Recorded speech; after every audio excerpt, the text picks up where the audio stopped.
Bu desang bu deydi, ish qilib nima qilmayapti-da. Ortish bo'lmaydi, skatovoz edi, skatovozga kelganda ham qaytaradi. Mana mollar ham charchab qoldi. Mollar 3 kun bo'ldi, 3 kun, 5 kun bo'ldi. O't yemadi bular.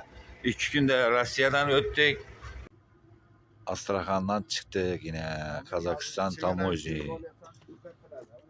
Qozog'istonga kiryapmiz-da, shu yerda shu.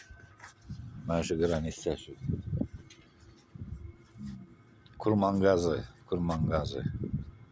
Karozak'tan çıktık. Rossiya koyu vardı. Normalni dokumentga gap topgani yo'q. Mollarga gap topgani yo'q. Lekin Qozog'iston qo'ymayapti. Kurmangazi.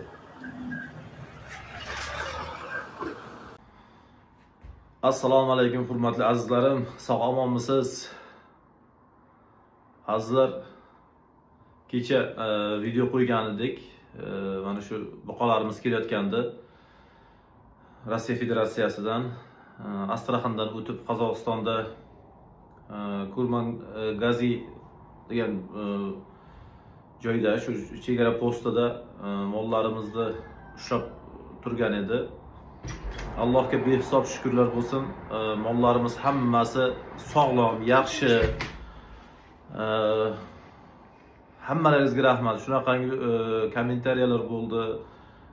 Sizlarning qo'llab-quvvatlashlaringiz, sizlarning duolaringiz bilan mollarimiz hammasi sog'lom, yaxshi. Mollarni tushirdik, mollarni ovqatlantirdik, mollarga suvlarini berildi, damini oldi. Xudo xolasa, azizlar, bugun 31-dekabr 2025-yil kechki paytga mollar O'zbekistonga qarab yo'lga chiqadi.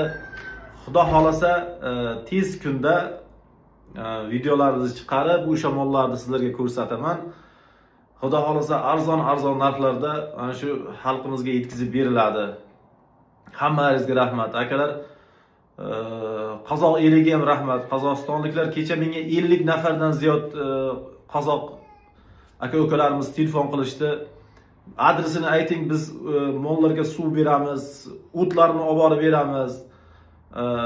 Bizda nima gunoh, bizni yomon gaplar bilan haqorat qilyapti deb xafa bo'lishdi. Ming bor uzr so'rayman.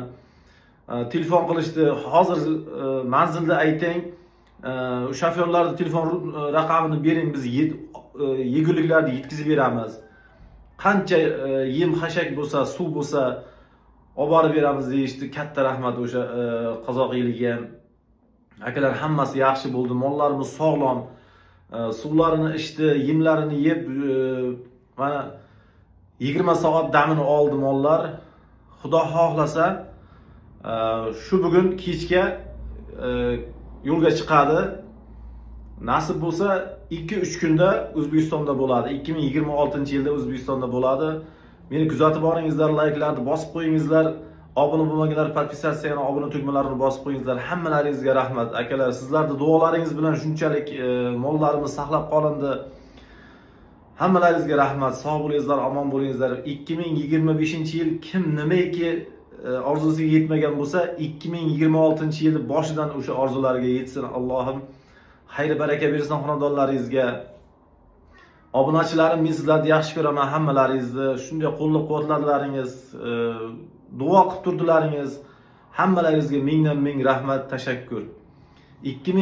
Kelayotgan 2026-yil xonadonlarga sog'lik, barakot olib kelsin. Alloh hammalaringizni qo'llasin, hammalaringizni xonadonlaringizni ana shunday mana shu Rossiya davlatidan kelayotgan buqalardan 10-15 tasi chiroyli qator bog'langan turishida Alloh nasib aylasin 2026-yilda. Sog' bo'lingizlar, omon bo'lingizlar, duoda bo'lingizlar. Rahmat, hammalaringizga rahmat.